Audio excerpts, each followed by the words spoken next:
to My Humble Opinion. I'm your host, Antonio. Today's movie I'm reviewing is Barbie, directed by Greta Gerwig, starring Margot Robbie, Ryan Gosling, and Issa. Plot of the movie: Barbie suffers a crisis that leads her to question her world and her very existence. The pros of the movie, I'm gonna get right to it. Margot Robbie and Ryan Gosling's chemistry was very good in this movie. I also like both of them individually. Margot Robbie was able to show off her range from being as comedic as she could be in this movie to also showing emotions, sadness, depth from the character. Just giving you all sorts of ranges. Ryan Gosling, to me, was a scene stealer.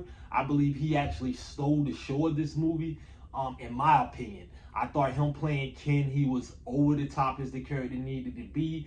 I thought he did a great performance, and I really thought for what they were giving him in the role, he really took it, ran with it, and you can tell he actually was having fun. And I think that was a big part of the movie that made it very enjoyable for me as a man. I thought he did a good job. I thought they both was great.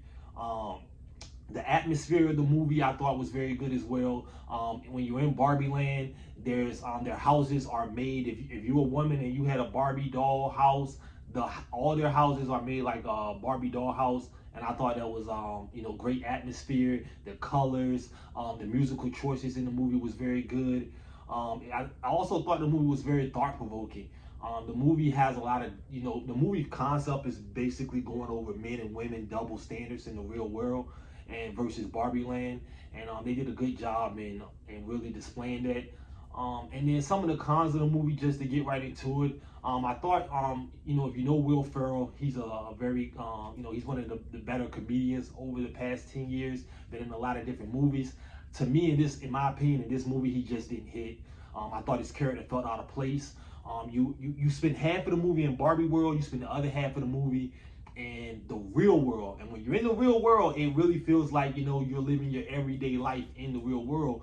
And so when you leave Barbie Land and go into the real world, and Will Ferrell's character is the CEO of Barbie, and he's acting like a cartoon character, he felt completely out of place in the movie. And he really made you like question, okay, what's the difference between Barbie Land and the real world if this guy's a cartoon character? And he was the only person in the real world that was a cartoon character. So it kind of took you out of it. So that was one of the cons for me, at least. I thought that, the concept of the movie, basically going over double standards between men and women, I thought it got a little preachy at times. Although I see that that's a lot of men online going crazy about that. For me, it wasn't that crazy. It didn't take the enjoyment of the movie for me out of it, but I see it did for some people. For me, it was a con, but not a big one.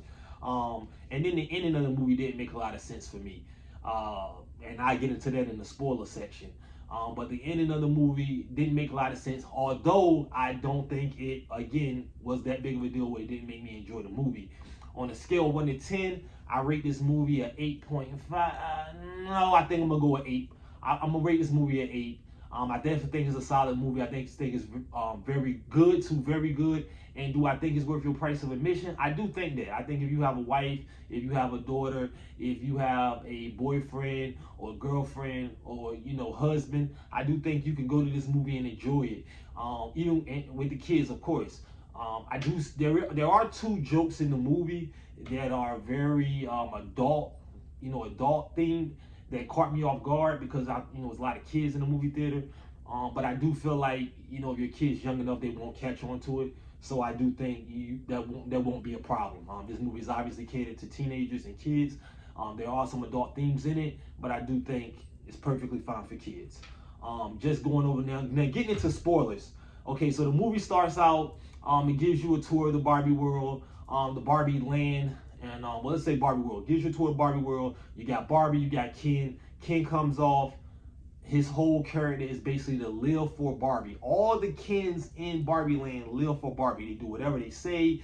They're trying to please them, get their attention. Barbie Land is for women. Women control everything, and that's cool to me. I didn't mind it. I didn't mind watching it on scene. I thought it was funny. I thought it, gave a twist on everything. Like I said, the atmosphere was good. Big colors. Every Barbie had their own house. It was a different Barbie house that you might have had if you was if you're a woman and you're watching this and you had it as a child. And I thought those houses had was dope in concept. But basically what's going on is Barbie's at a party. She's having a good time, and all of a sudden she asks the rest of the Barbies, "Hey, what do you guys think about death?" That brings the party to a screeching halt. She then figures out that her feet are no longer arched, they're now flat, which is making her walk a certain way that she's not used to.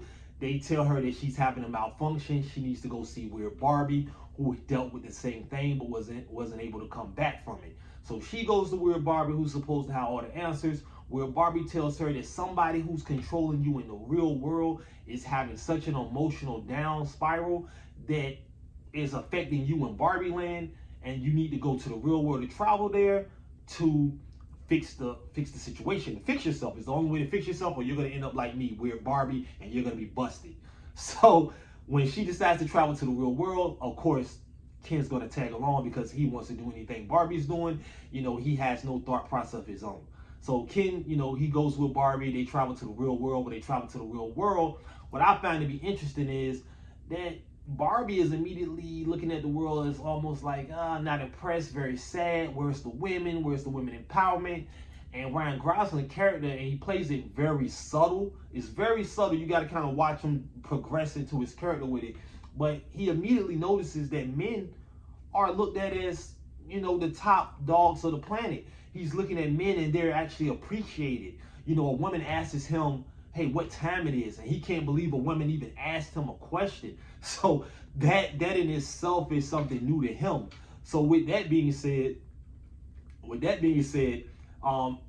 as they traveling in the real world, her whole point is to find the person who controls her. So she then reaches the little girl who she believes is the reason she's here, who's controlling the Barbie. Come to find out, it's not actually the little girl, it's the little girl's mom. So the little girl's mom has been feeling depressed and has started playing with the Barbies again, just because her daughter, her and her daughter are not connecting well. So she's feeling so down about just being a regular woman in the real world, not being seen as somebody who's successful, and her daughter doesn't seem to appreciate her. So because of that, she starts to play with the Barbie again, just because it reminds her of a good time her and her daughter had, and that ended up affecting Barbie in the Barbie Land. So once she figures that out, she asks the women to come back in the Barbie Land, and then they can see everything, and maybe I guess it'll make them happy. I'm losing my train of thought. However, when they get back to Barbie Land, Ken has seen so much in the real world of how men can actually be a factor that when they get back to Barbie Land, Ken took over. He ain't got all the kids rallied up, told them that men should be empowered.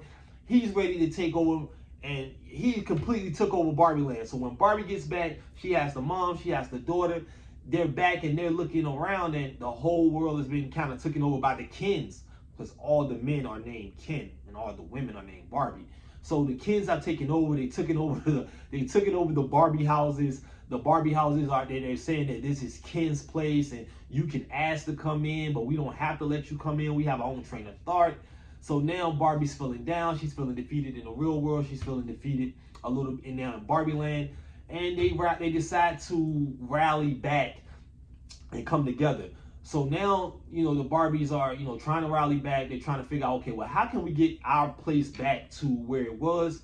The Barbies come up with a plan, which is basically to manipulate the men to fight each other. So how do they do that? They flirt with all the Barbies now flirt with all the Kens and show them love and give them attention to all the Kens that wanted their attention. And now when they're giving them attention, right when they got them reeled in, they decide to switch it. So now all the Barbies that are messing with all the Kens decide to mess with different Kens. And now this Ken is jealous of this Ken, and this Ken is jealous of this Ken. I mean, it's whatever. Just to think that men would lose everything over women, that's pretty much what they was trying to explain right there. So then all the Kens are now beefing. So now while all the Kens are fighting each other, they go to war, fighting with like toys and sprinkles and stuff like that. It's real weird, but it's entertaining at the same time. And while all the Kens are now fighting, the Barbies now go to the government, the Barbie Land government, and change all the rules back. And apparently that's all you had to do. You just had to go to Barbie Land, go to the government, change all the rules back. And since the men aren't there, they're fighting, all the rules are back in place, and then the Barbies are back running Barbie Land. Like I said, on a scale of 1 to 10, I gave this movie an 8 point. I gave it an 8. Once the Barbies take over the Barbie world, you think the movie's coming to an end. You think everything's gonna be happy. Ken's now, you know, Ken's now feeling a little bit down. However, he is, you know, he is still feeling like, okay, well, even though I'm feeling down, you know, Barbie's telling me everything's gonna be all right. You know, we can make some smaller changes. But Ken's still looking at Barbie like, hey, I love you. I want to be with you. Throughout the whole movie, his whole goal has been to get Barbie. Now, I thought Barbie and Ken were supposed to be together from the jump. But in this movie, it's almost all the Kens try to get Barbies, but they can't really get with them. And it's more like they're kind of serving it to him. And, you know, she tells Ken, you are more than just me. You can be your own person. And that's supposed to be the story for Ken's, that, hey, you might have a different Barbie out there, but it's not me. So Barbie decides she don't want to be with Ken. And her life isn't determined about being with a man. It's just about being what she wants to be.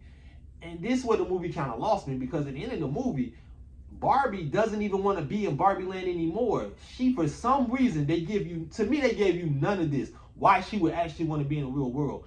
But apparently she wants to be in the real world and be a real girl. It's like Pinocchio. You know, Pinocchio wanted to be a real boy. Barbie wants to be a real girl. So at the end of the movie, she leaves Barbie Land and goes to the real world. And they leave you off on a cliffhanger where, you know, she's going to the doctor to, you know, see a gynecologist. Okay, so it's not a perfect movie. Everything is not going to make perfect sense, but I did find it entertaining. I thought the pace of the movie was very good. I think if you go watch it with your special person or with your kids, I do think you will get enjoyment out of it. Just looking at the box office, there's reports now that this is going to be the #1 movie of the year so far, which is incredible. There's been some big movies that came out, you know, superhero movies. This movie is apparently going to be #1. Looking at the box office numbers, let's take a look right now. So just looking at the box office, it's being reported that the movie is going to end around, for this weekend, 155 million domestically, 182 million internationally, and for a worldwide gross of 337 million on a budget of 145 million. The movie's already a success. This movie has great word of mouth. It's not getting bad word of mouth. Its cinema score is looking very good. If I had to guesstimate based off these numbers, as long as it doesn't nosedive, which I don't think it is, I can see this movie ending up its run anywhere from $850 to $950 million worldwide, maybe even $1 billion. Expect to see a Barbie 2. I'm not sure where this would go based off this movie ending. If they did make a Barbie 2, my suggestion would be doing a whole different story from a whole different angle with different stars. That's always hard to pull off, but based off the way this movie ended, the only thing that I can see is that she's in the Barbies in the real world and something's happened in Barbie Land that makes her go back. But I don't know, man. This is my humble opinion, my Barbie review. My suggestion is you should go see it. I enjoyed myself. I hope you enjoyed the review. Like, comment, subscribe. Mainly subscribe. Thank you.